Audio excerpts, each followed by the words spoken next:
Good afternoon and welcome to the Columbus Metropolitan Club. We're live streaming from the Boathouse at Confluence Park. I'm Steve Marks, chair of the CMC Board of Trustees and president of Hannah News Service here in Columbus. And I want to thank you for tuning in today. Today's forum is sponsored by the Edwards Company, Marker Inc., and the Robert Weiler Company. Metro Club live streaming is presented by the Emergency Response Fund of the Columbus Foundation and in partnership with the Columbus Dispatch and PNC. We'd also like to thank those of you who purchased a virtual seat for today's forum. We are very grateful for your support. Largely because of you, we are able to continue live streaming. Thank you. You can learn more about CMC, register for events, join or renew your membership, purchase a virtual seat, or make a donation anytime at columbusmetroclub.org. Now on to today's forum. Over the past year, downtown Columbus has been through a lot. COVID left downtown offices empty as people moved home to work. Many local businesses were damaged as vandals and criminals hijacked otherwise peaceful protests, and gatherings and gathering places shuttered to avoid the spread of COVID. But despite the setbacks, downtown development is thriving with new investments, new buildings, and renovations continuing, along with more plans for the future. Existing and new apartment buildings continue to attract young professionals and empty nesters, and Kappa just announced the reopening of the Ohio Theater for the fall Broadway series. Downtown may be a bit bruised, but it's certainly posed for a strong comeback. Let's hear what's in store. Let's welcome founder of Connect Realty, Brad DeHays, co-founder and head of operations, Wolf's Ridge Brewing, Bob Szuter, Assistant Professor, Departments of Family Medicine and Population and Health Sciences at the Boonshoft School of Medicine, Wright State University, and downtown resident, Timothy Crawford, and our host today, Acting Director, Capital Crossroads and Discovery Special Improvements Districts, Marc Conte. Marc will start things off with a look at the stats, then the host of the conversation. Marc, the stage is yours.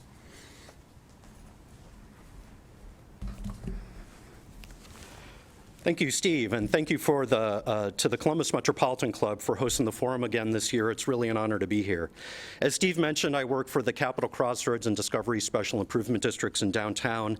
These two organizations were created by property owners to provide extra services out in the public realm, such as supplemental safety and cleaning, homeless outreach, promotions, beautification, and downtown CPAS. We also prepare this annual report about the health of downtown each year. Last year, I was on stage 2 weeks before Governor DeWine declared a state of emergency due to the spread of COVID in Ohio. I was optimistic that we would not see a recession in 2020, but I did admit at the time we didn't know exactly how COVID would affect the economy. And boy, did it affect it. It affected downtown's two biggest market sectors significantly. First, the office market. CBRE reported the downtown office vacancy rate jumped 5 points from 14% in 2019 to 19% by the end of 2020. All the gains made in 2019 were wiped out for two reasons. Companies in downtown and the suburbs, and we saw this across the country, they rushed to sublet unused office space, including space they don't plan to reoccupy even after the pandemic is a distant memory. Second, downtown added about 500,000 square feet of new office space in 2020 when leasing activity slowed significantly. That same phenomenon happened with the downtown residential market.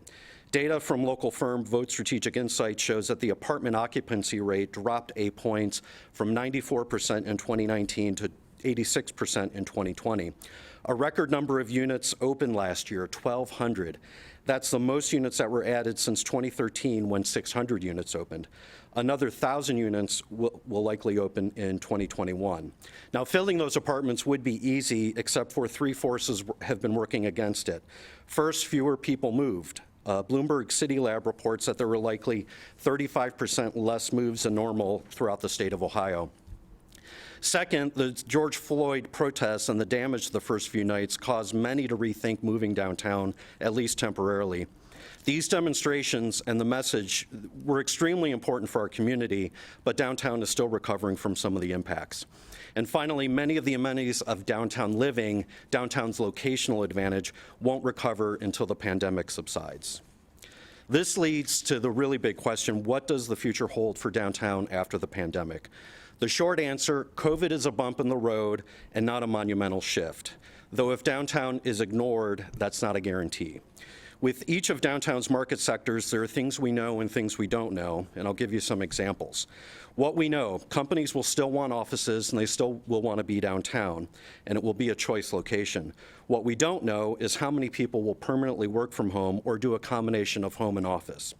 Cushman & Wakefield and George Washington University studied large-scale remote work and the impacts on offices.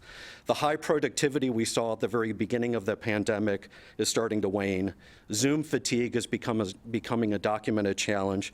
The ability to get new hires integrated into company culture and the ability to build camaraderie among teams is really being hampered. A hybrid approach won't necessarily mean smaller spaces. If everyone needs to be in the office on the same days, companies won't be able to shrink their footprints. Rather, companies will reconfigure the space to maximize the benefits of being together, which means more communal space like training rooms or cafes that support collaboration and creative thinking. We have learned over this last year that creativity happens with social interaction. And that's what makes downtown, one of the things that makes downtown special, that downtown facilitates that interaction both inside and between companies. More things, what we know. Interest in downtown living remains strong. What we don't know is when downtown's locational advantage will return. Downtown will especially be appealing for people who do end up working from home permanently and still want the benefit of being close to everything during the workday. For example, taking your break in mid-afternoon or mid-morning at the coffee house at the base of your building is much more enjoyable than having to drive from your suburban subdivision over to a Starbucks drive-thru. What we know, downtown retail, which is really mostly restaurants, is tied very closely to office occupancy since we just don't have enough downtown residents yet to support all the restaurants we have. As office workers come back, the restaurants will bounce back. What we don't know is how many workers will come back and will they be back soon enough to prevent more restaurants from closing. What we know, our hotels will bounce back. What we don't know, how quickly that will happen again. Regional visitor traffic will be down this summer as we are already seeing a lot of summer festivals get canceled. Conventions have a long lead time for booking, usually a year or more. And then business travel will likely be down long term because everyone has this now newfound fluency in online meetings, so companies are really going to rethink if they physically need to send somebody on a business trip. Despite these challenges, I'm bullish on downtown, and we all should be because downtown is important and special. It's the largest income tax generator and enables the city to provide services and investments in other neighborhoods. It's a symbolic heart of our community. When our country was in pain and reacting to the death of George Floyd and people wanted to come together, people came downtown. They wanted to be in the space that they felt was the center of their community and where their voice would be heard. And downtown is the lens through which we present Central Ohio. It provides the identity of a growing metropolitan region, a region that continues to seek more national and international attention. Given this, we can't leave downtown's recovery to chance. The downtown supporters I've talked to over the last year feel like the clock has been wound back 20 years. That's a sobering comment. Downtown's 20 years of progress, all the new development could have easily happened elsewhere in the region or in another city entirely. The city of Columbus, private sector developers and employers, and many urban-minded individuals shared a vision, and each played their part to advance that vision. The tremendous progress we have experienced wasn't easy. Our future success will not be easy either, but our commitment to making downtown thrive is critical because the success of downtown contributes to the success of our region. We'll now move to comments from our panel. We have, as Steve introduced them earlier, we have Brad DeHays from Connect Realty, Bob Szuter from Wolf's Ridge Brewing, and Timothy Crawford, a downtown resident. And the first question for the panel, and this is for each of you, how did the events of 2020 impact you and your specific role in downtown?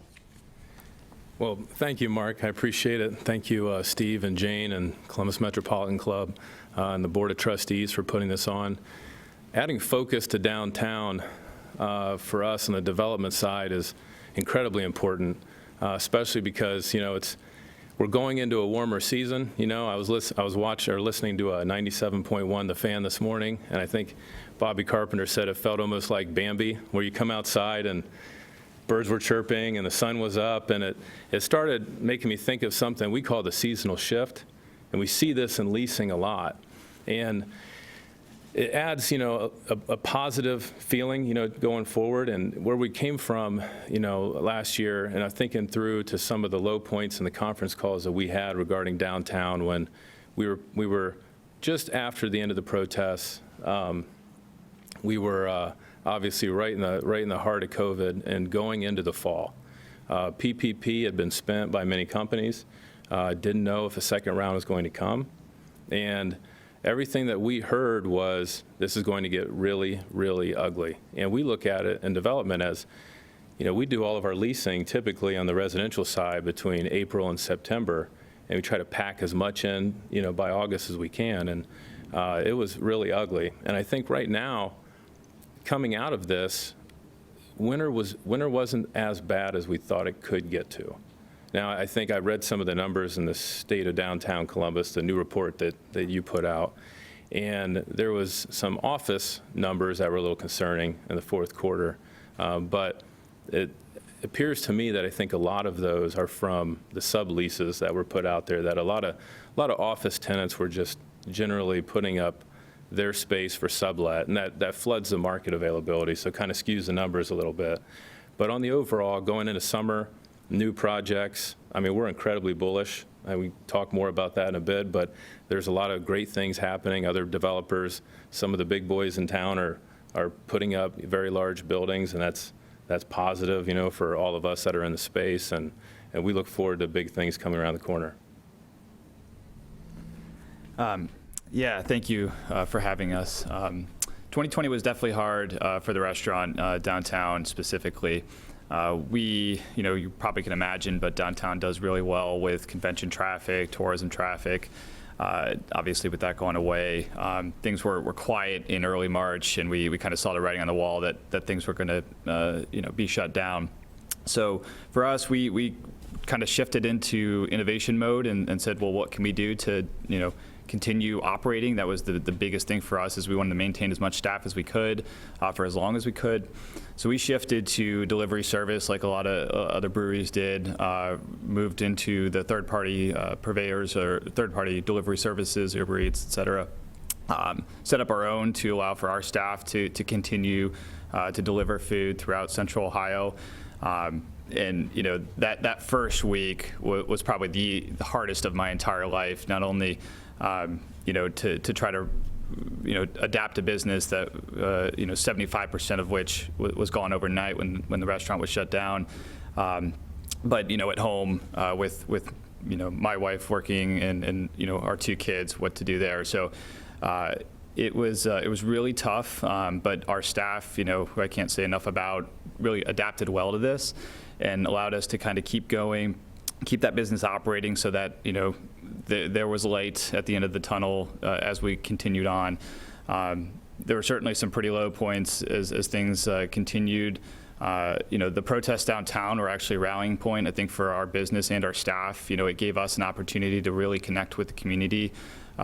We, you know, made sandwiches and gave them out to protesters and tried to show our support for what was happening. I mean, I know that there was a lot of pushback on what this means for downtown businesses, but for us, it was, you know, this is an extremely historical moment in time that you know, we wanted to be on the right side of history with this.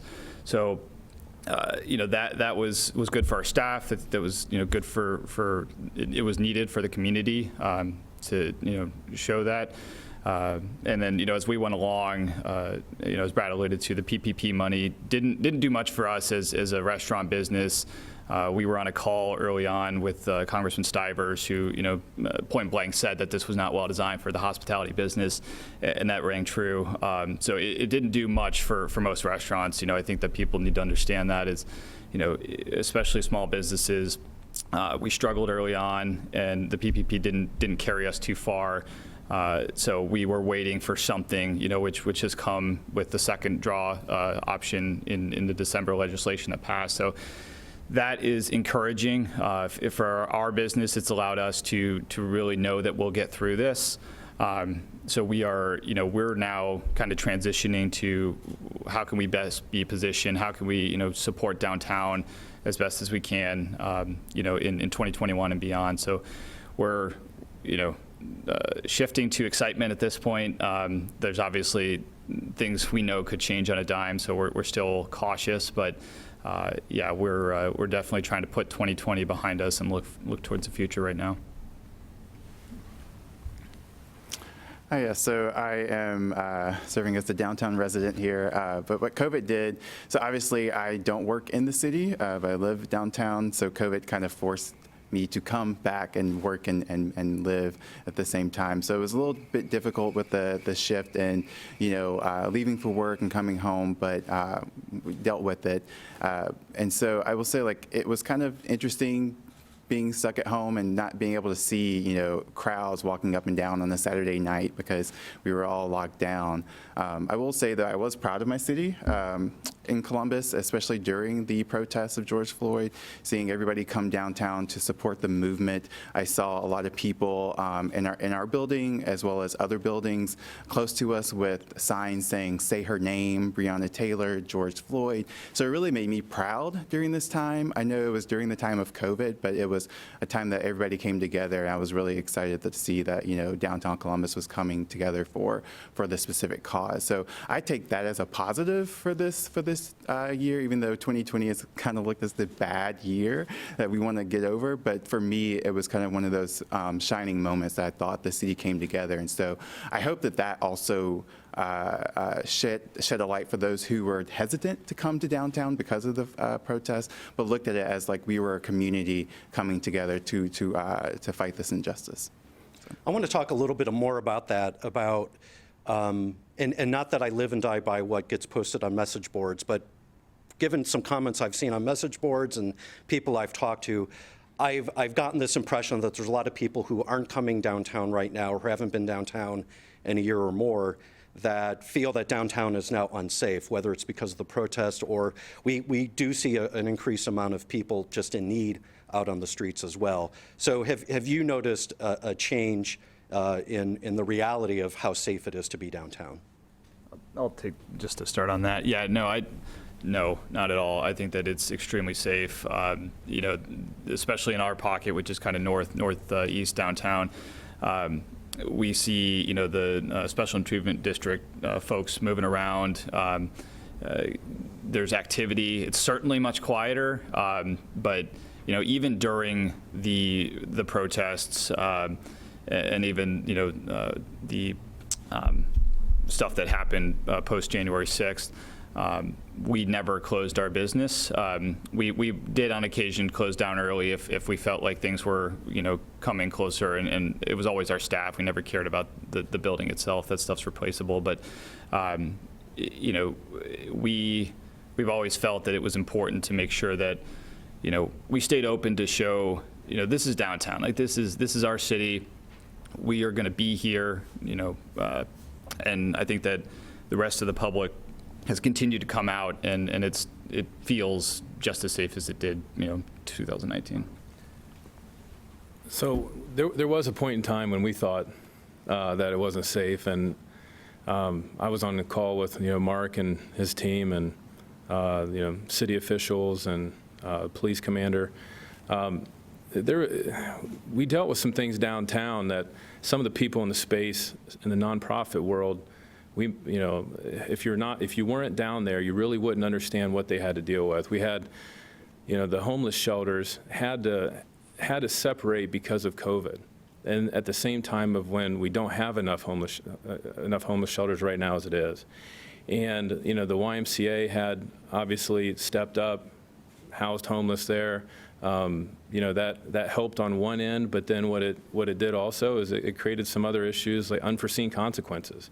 And we did not feel unsafe during the protests. We had employees down there in the protests. We had projects right at the epicenter. We have, tear gas, and smoke bombs were going off right in front of the projects, right?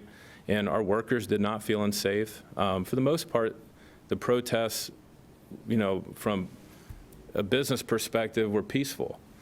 What happened at night, we had 7 buildings that were hit, and it was kind of death by 1,000 paper cuts, because it wasn't quite enough to where when insurance will cover it, because it didn't. I mean, it was a significant capital loss, but I went down there with my son and went through, and it was a great learning experience for me and for him. And I think I never felt unsafe when we were down there. Now, with regards to what happened after, in July, August, September, there were some unforeseen consequences with regards to misdemeanors and drugs and things like that for a short period of time really was sketchy and was concerning.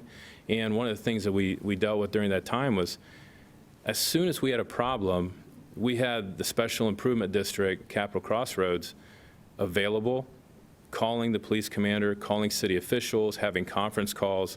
The mayor's team was on those calls, city council was on those calls, and we have a very in-tune leadership here in Columbus. And I'll say that, when they recognized a problem, it was a hard thing, because you have peaceful protests that you don't want to have, arrests made and things like that. But at the same time as you have things like drug use, that open drug use. And, it's these two different things, and where do you draw the line? And that was an issue that we had.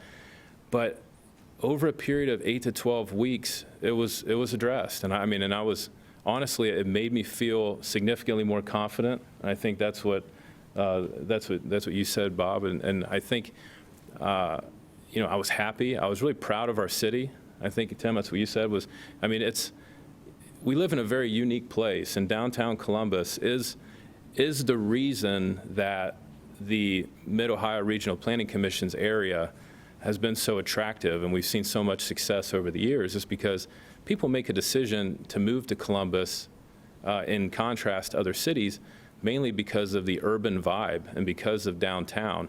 Now, you may make a choice to move to a suburb, but that's a kind of an ancillary decision after you've already said, you know what, I want to live in Columbus. And I think how we made it through that time downtown, when it was basically a ghost town, that was very difficult, because there was a feeling of lawlessness for a very short amount of time down there, that I think leadership got involved, and they were able to come to a conclusion that was best case scenario, and we're ready to build off of it. And Tim, you said you've been down here now 24/7 during COVID, and so I always see residents especially notice at night if they think that things are getting unsafe. So has your experience changed?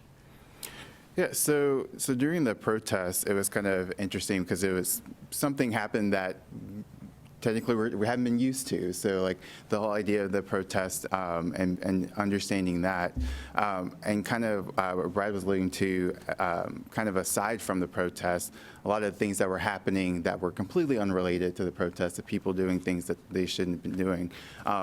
At the beginning, there was a little bit of kind of being a little unnerved, like, what's going on, and some of our friends were a little nervous as well. But I think over time, we weren't necessarily afraid or nervous.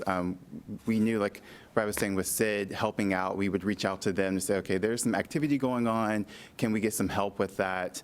They would immediately reach out and try to fix the situation. So knowing that we had services and places that people that we could talk to and help, it kind of alleviated the nervousness or fear that we have. And honestly, I've never been, the 6 years I've been here, even this 2020, I've never been afraid or in fear of living downtown.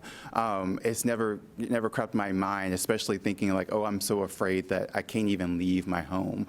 Honestly, COVID, I was like, I need to get out of here as quickly as I can. So I'm going to walk out and not be afraid. So I would say, like, for me and my family, we never really felt that fear that we were like, we need to get out of here. Shifting gears here, Bob, with restaurants and retail, how did the on-street dining program go, and are you looking to hopefully do that again this year? Yeah, the on-street dining program, I think, was a huge success. Obviously, we, the Restaurant Association and others, have been pushing for that.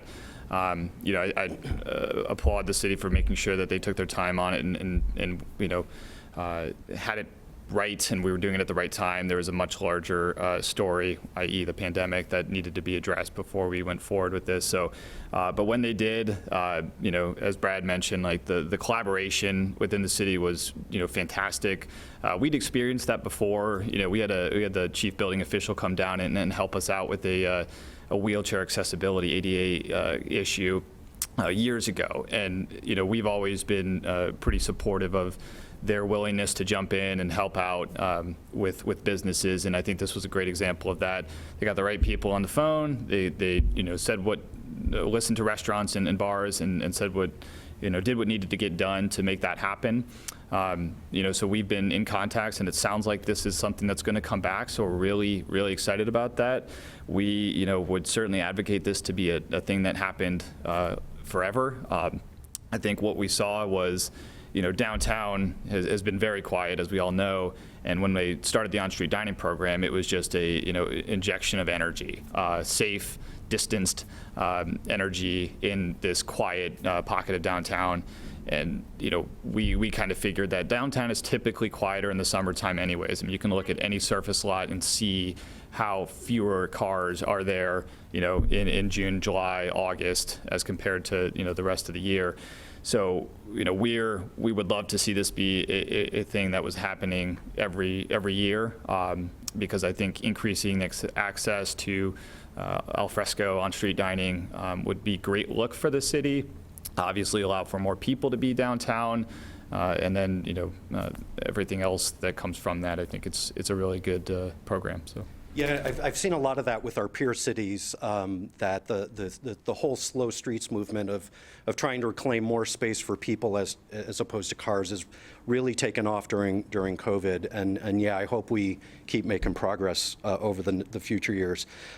Brad, what's attracting people to your units living downtown, whether it's your specific units like the micro units or just generally that you're hearing from potential residents?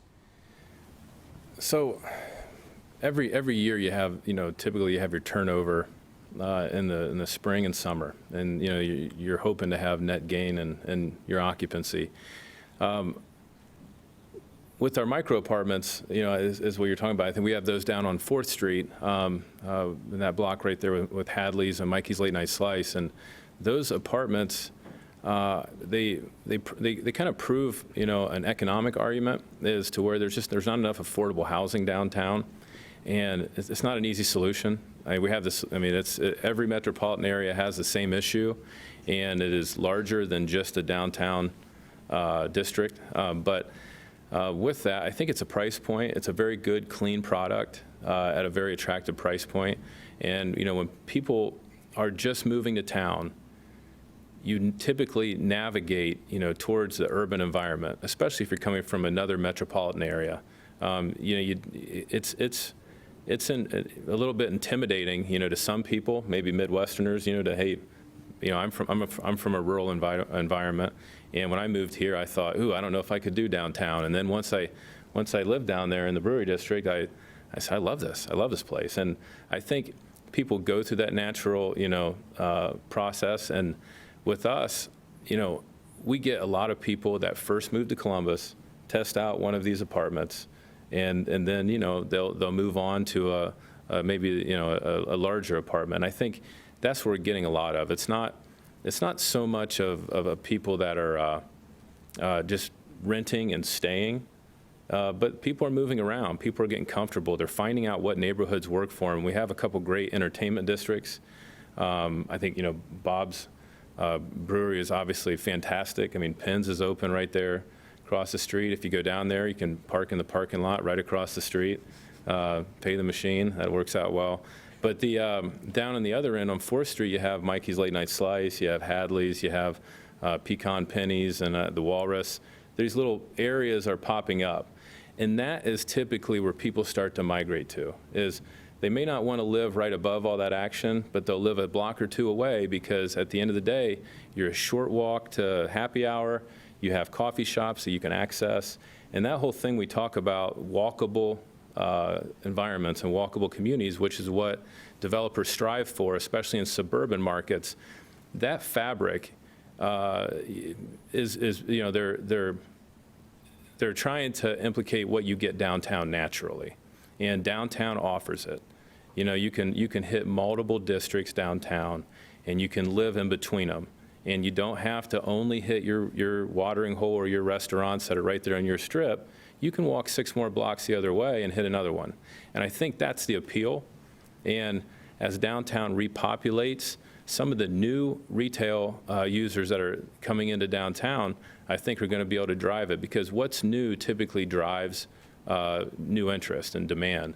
And we have some great staples that, you know, luckily have made it through a very difficult business time. But with going forward, some of the new investments downtown, I think I heard last week, some people are having trouble getting liquor licenses. And that's not something that's normal. And, you know, you would think with all of the businesses that supposedly had gone out of business that there would be an abundance of liquor licenses, but apparently it's not the case. And that tells me that there are a lot of things that are in the works that we're probably going to see come to fruition here over the summer. Tim, as a resident, what kind of retail are you looking for? Obviously, online shopping has really shot up over the last year, but as a percentage of overall sales, it's still pretty minimal. And so we know people still want to shop for some things in person. What would be some things appealing as a resident?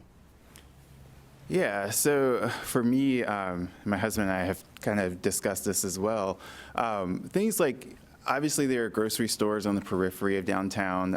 We would love to have like more grocery options. So if we wanted to walk if I forget something, I could just easily walk to the grocery store and pick up something. You know, like I think like the DGX in the Commons is like a nice opportunity as well. But having that in the different districts where we can just easily, because like I said earlier, before COVID, I was driving to work and driving home. On the weekend, I really want to park my car and not have to drive anywhere. Another example is just things like, for example, in Ohio State, the students there have their Target. Like there would be a great way to have an urban Target in the center of downtown where we can, if I need something, I can easily get out and walk instead of having to drive to the suburbs to get some of the amenities and items that we need. And that's honestly why we like downtown, to be able to just park a car and for the whole weekend not have to drive it and just to walk to things. But for us, like those essential items like the groceries, you know, Target-ish kind of places where we can just walk and get those amenities without having to either drive or order online. Ordering online is great, but for me too, I like to be able to just walk in and see what I need. And of course, if I didn't go in there to see what I need and something pops out at me, I'm like, oh, I'll get that. Yeah, impulse buying just isn't there with online shopping sometimes. Right. And if I could add to that, I think we've all hit on it, but it's the walkability that you know, for me and on the restaurant side is so critical, I think, to the success and the energy of downtown. You know, we are on 4th Street, which it's a thoroughfare, and I mean, it's basically a highway when you get to us. We had a sidewalk dining permit when we first opened. We never used it because people just fly down that street. And you know, I think Broad Street is a similar example too. It's, you know, it's massive, and there's such an opportunity to slow traffic down, improve pedestrian safety. Biking is critical, I think, to downtown to get people to move from, Short North and Old Town East and German Village. That to me, I think, is a huge opportunity for our city to really improve in how we have it structured down there. We're going to move to questions from our live stream audience in just a few minutes, but I do have one more question. This is, again, going to be for each panelist. What kind of help do you think downtown needs coming out of COVID? And that could be, what kind of government help is needed, whether it's city or state or federal, or what kind of help just from an individual? So all the people who are watching, what could they be doing to help downtown? Sorry, I already had my mask off. I apologize. Kind of what are you thinking? So from a city perspective, I mean, their hands are tied a little bit. Now that they have some of the CARES funding coming through, I think they have a little bit, more flexibility, but they're doing it.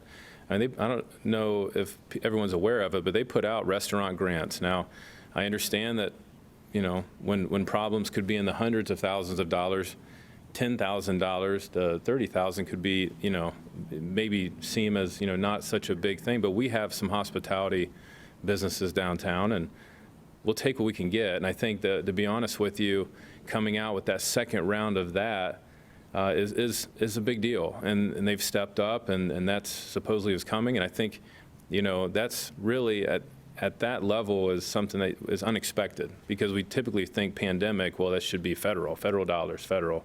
And the city has really taken funds that they have and say, look, we need to take this, put it towards these businesses, and really segment. The CID did a fantastic job of going through all the businesses in the short north. I can't believe that heavy of a lift of allocating all those dollars, but I'm really, really happy they were able to do it.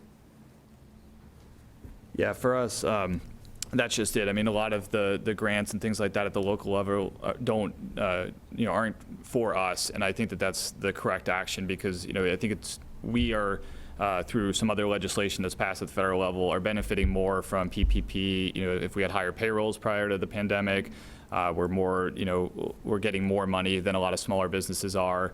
We're able to take advantage of employee retention credits and things like that are good for us. There's there's so many other businesses on a smaller scale, and we as a wholesaler on the beer side, we work with these retailers, these bars and restaurants, and I think they're the ones that really need the support. So anything that we can do on the local level is extremely helpful. I know the state is looking to do grants as well.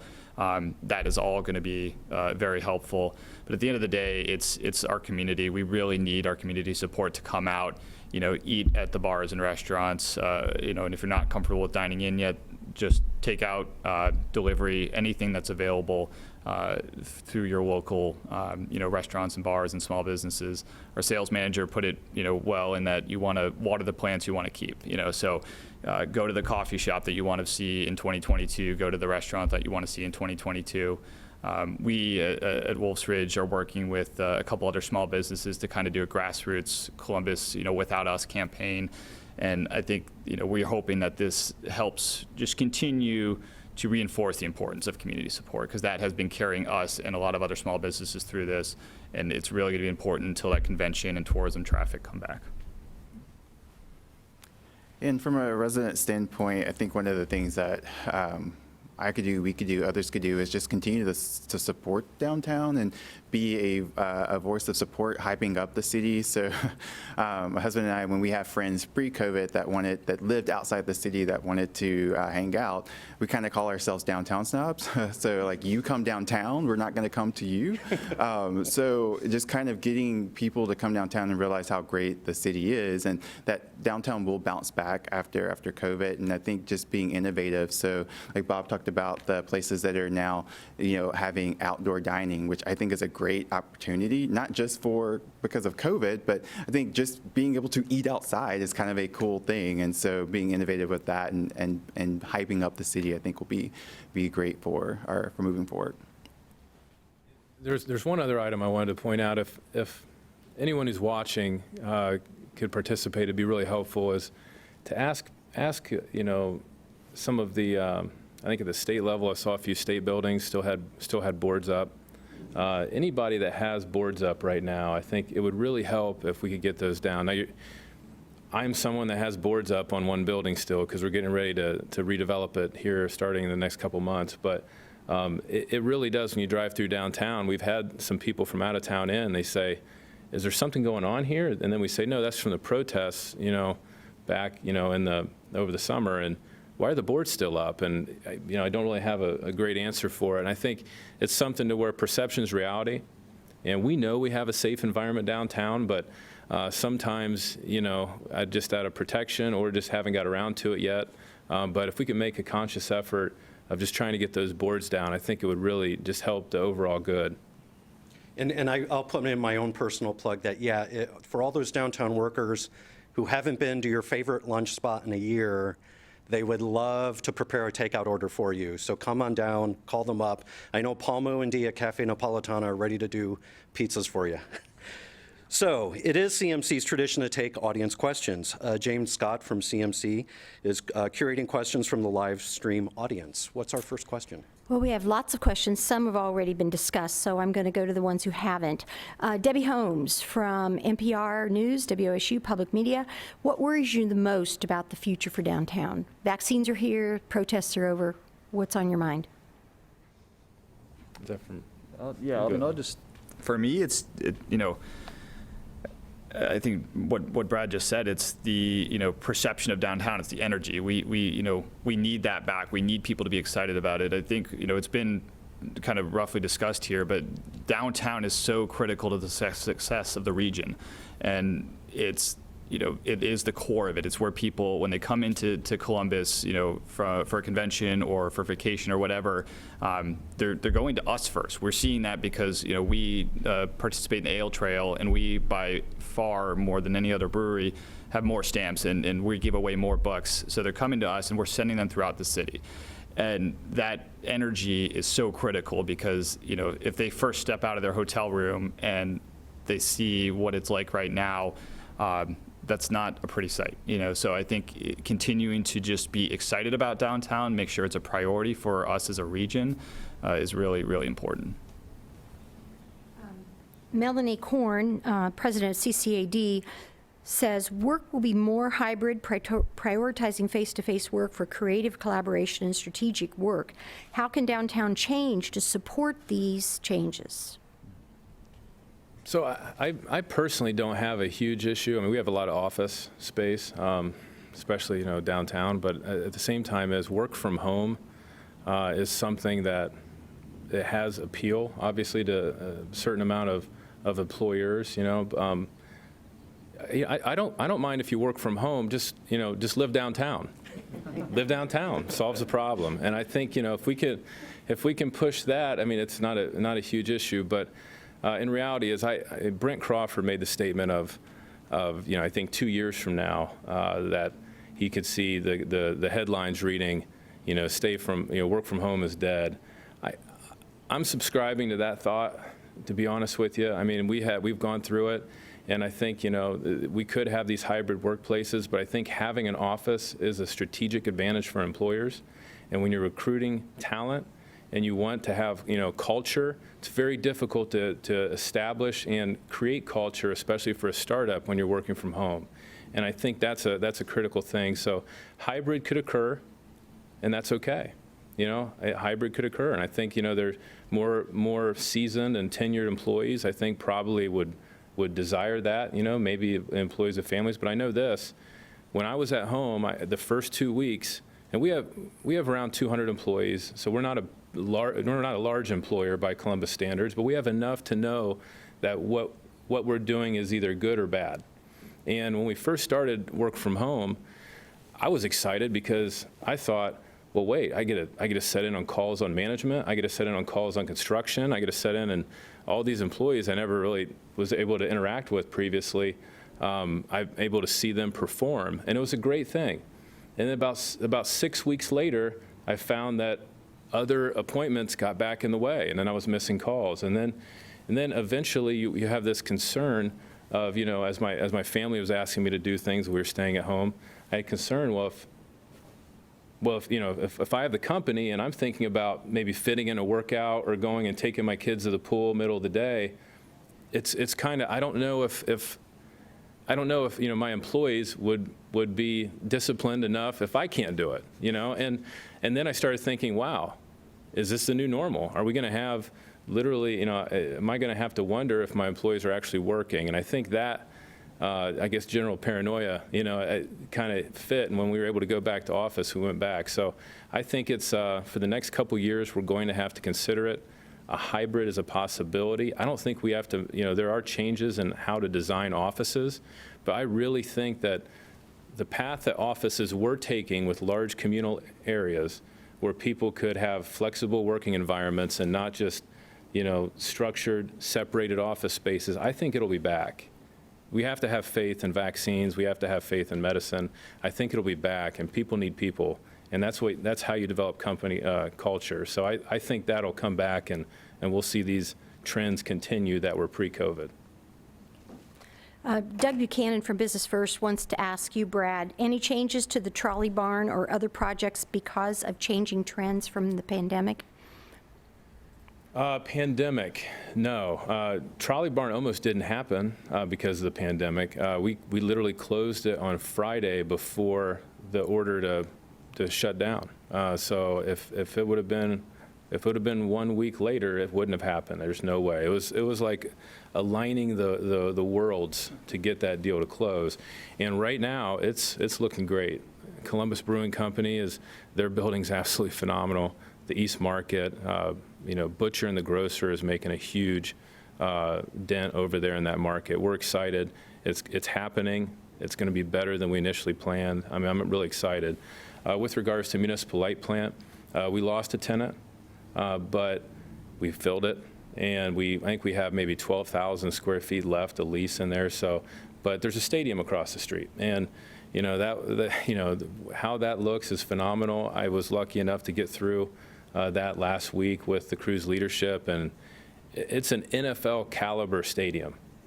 It's an NFL caliber, different kind of soccer, or different kind of football, but it's an NFL caliber stadium, and we're excited. And so all we did really is, it's a mud hole over there right now, but it's happening. Next couple months, you're going to see some amazing changes coming about that area. Good deal. Bob, there are lots of new activities that have been announced on 4th Street.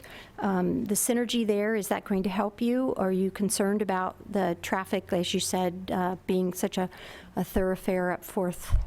Yeah, no, it's absolutely going to help us. As Brad mentioned, having on South 4th, you've got a collection of restaurants and bars down there. We've always felt that trying to connect, North and South 4th there is really important. So the more that we can get to fill in there, the better it's going to be. We saw a huge increase in business when Pins opened up, and there's a reciprocal relationship between us and them, and all the others around us that just reinforces the energy of downtown. The traffic. Yes, I think that we could have a calming effect somehow to just encourage more walking and biking downtown, but the increased density of really cool spaces to check out is extremely important. So I'm all for it. And if I could add, the city is finishing up their Vision Zero study right now, and that was another thing that started right before the pandemic. And there's a lot of recommendations in there about how to calm streets, not just in downtown, but throughout the city. And again, building for people, not necessarily just for cars. And so I think we'll see some exciting things come out of that. Right. I've had some concerns from some property owners that are very concerned about the value of their properties declining because of the perception of downtown and the violence that took place. Your thoughts? Well, I can, as a homeowner who just recently sold their property to buy a new property, it definitely did not hurt us. So I think if anyone is concerned with that, there definitely was a few places while we were listing our place on the market, we basically got an offer in the week that we did it. So in the middle of a pandemic, after the protest. So it wasn't something that hurt us. And from other friends and friend realtors, they're also seeing kind of the similar thing, that there was an uptick in the summer, warmer months as far as like home ownership. So for us, it worked out.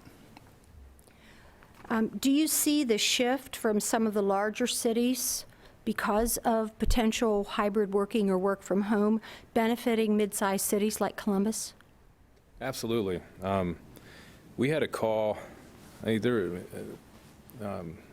Alex Fisher or Kenny McDonald might have had a call with some developers right after COVID hit, and some of these discussions, and we had some of the major office developers on the phone locally, and they already were seeing trends where employers from some of the coastal cities, major metropolitan areas were already looking, to potentially move or have a satellite office in Columbus. And one of the great things we have here is, in contrast to other Midwestern cities, is we have Ohio State University, and it's just a constant churning of like new talent. And I think that from an employer standpoint, the level of talent that's coming out of Ohio State is incredibly attractive. And when we look at it for downtown Columbus, that is going to be something to where these major employers need to start really factoring in that, hey, we want to have a home there, and standard of living is high, low cost of living, and I think it's a very attractive place, and we've already seen a lot of interest. I don't know if it really has yielded any, mega tenants yet, but products getting ready to come on the market, and when they move here, they only want Class A. They only want high-end product.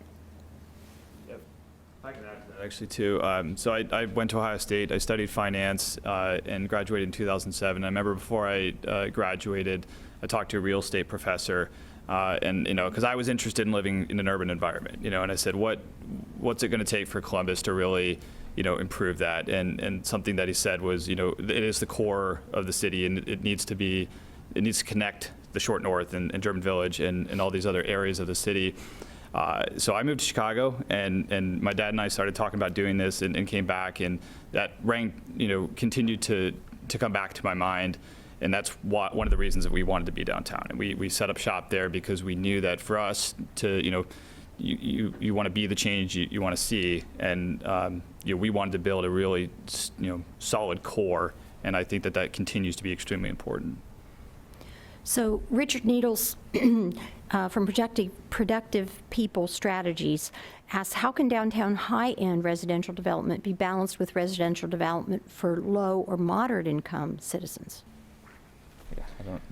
So we'll have a quick answer here. So we're an affordable housing developer also. I think for low and moderate income citizens, downtown is difficult. It's incredibly difficult. And it's going to take government incentive. That's the only way we're going to have it. But at the same time if we want to have housing to where people who work downtown can live, people that are in the service industry, then we have to have it, and we have to have more of it. So I think from what I've heard from city officials, they're looking at it. They know that we need it. They're on board. They're just trying to figure out how and where, and I think it's going to happen as infill.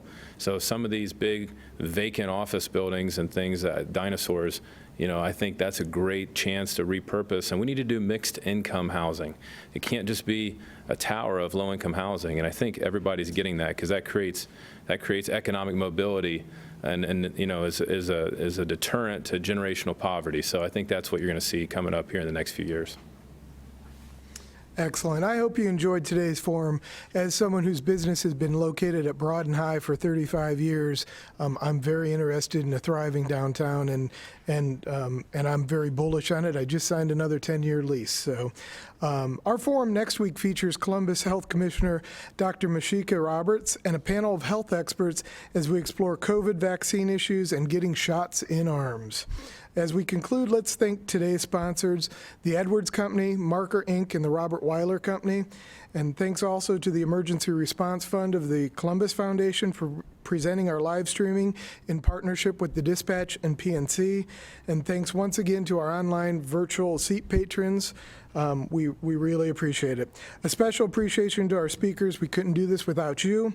Brad DeHays, Bob Szuter, Timothy Crawford, and of course, Marc. Thank you, Marc Conte. We hope you'll tune in again next week. Until then, be well and stay safe.